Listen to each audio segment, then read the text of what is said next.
All right, Wayne Allen Root with Bill O'Reilly. We get him every Monday and Wednesday, and it's a great honor to have him. You can always find his wisdom at BillO'Reilly.com. Bill, welcome to my show. How are you? Okay, Wayne. Thanks for having me back. So this one's kind of a two-part question I start with today. First of all, I don't know if you saw Rasmussen this morning, but I'm laughing because this was a terrible weekend for Trump. The Democrats screaming he's a criminal for asking about Biden's crimes in Ukraine, and he should be charged with treason. One Republican running supposedly for the Republican nomination, the former governor, Bill Weld, says that maybe Trump should get the death penalty. And Rasmussen Trump's at 52% approval this morning, which I believe, if my memory serves me right, is the highest of his entire presidency. They try and they try and they try, but the public isn't biting. What do you think about this supposed new Ukraine scandal? Well, I think it's a good story on a number of levels. I don't think it's being reported honestly. What a shock. And I think people have had enough, the casual people. I've had enough of the, Trump, the hate Trump mania. But it's a good story because there's no doubt that Joe Biden's son, Hunter, made a lot of money after his father was elected vice president. So he made millions in China, Hunter did, and then he made at $85,000 a month signing on to an energy corporation in Ukraine as an advisor when Hunter Biden doesn't know anything about energy, doesn't have any background at all.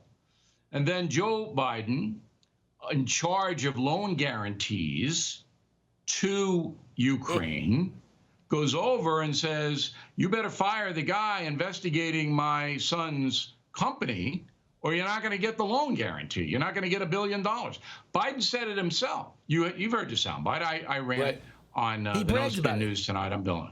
Yeah. He said, I went over and I strong-armed him. Well, that's pretty dubious, I would say.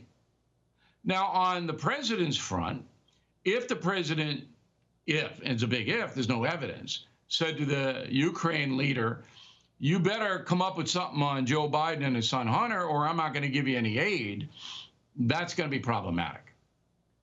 But if that didn't happen, and there's no evidence that it did, then the story is just another charade. I think it hurts Biden more than it hurts Trump.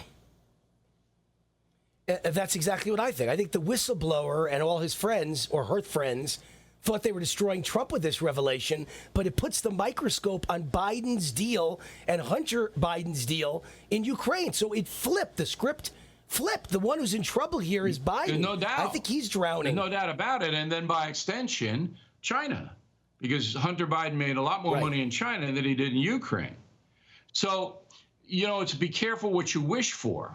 And we don't know who the whistleblower is. We don't know what agency it is. It seems to be hard to believe that any agency would know what a conversation was between a sitting president and a foreign leader. Was the whistleblower in the room? Did he tap the call? How did he know? So all of those questions remain unanswered. And I said it was a two-part question because I'm dying to get your answer on the following. Let's just say that I despised Barack Obama, and I did. I thought he was a horrible, horrible president and bad for the American economy and bad for businessmen like me. And let's just say that I had access to his phone calls. I was in government, and I was listening in on the president's phone calls and then spilled the beans. Unless I'm crazy, the liberal media would have said Wayne Root needs to go to prison. He's a spy, and to disclose the president's phone call is treason. So the guy listening in is the one who's guilty of treason. Unless I'm crazy, I know they would have charged that with me if I was the Republican trying to unseat Obama, right? Well, I don't think we're ever going to know who the whistleblower is, because exactly what you say, once that's revealed, then that person got to answer a lot of questions. So I think I think there's a good chance the story will die. But if it doesn't, it will be very interesting to see how the folks, we know the media is going to report it. Trump's this, Trump's that. We already know that. But how the folks digest it.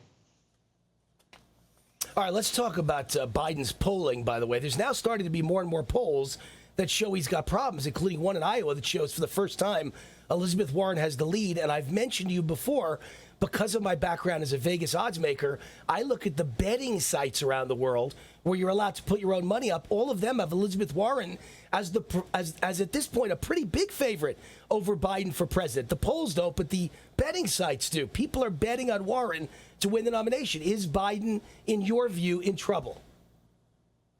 No.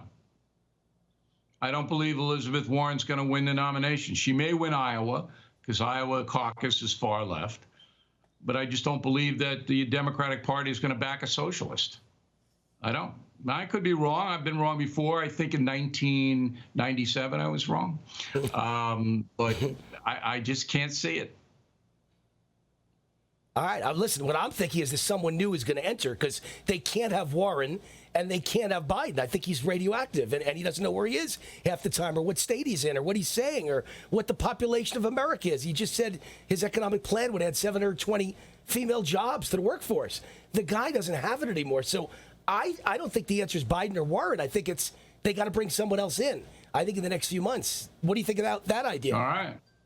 Well, it's not out of the realm of possibility, but they're going to have to start pretty soon because you got to get on the ballot and find somebody in the primary states, and the ballots have closings. Very quick last question because we're running out of time. Michelle So it's got to be quick. somebody like that. They can show up to the convention, I guess. Right. Right. That's what I was thinking. Yeah. Very quick because they're telling me we got to wrap up. But Iran is looming over the UN as the General Assembly begins in New York, and Iran's beating war drums, and Trump's sending troops to Saudi Arabia. Is Trump right now in danger of getting us to another quagmire in the Middle East? Quick answer. He doesn't want it. You read my book, which is out tomorrow, The United States of Trump. Make it clear, Donald Trump does not want war. He doesn't want it. It's not good for business, not good for him. All right, there you have it. Bill O'Reilly, the ultimate insider, knows President Trump. She wrote a great book, United States of Trump. I'm busy reading it as we speak.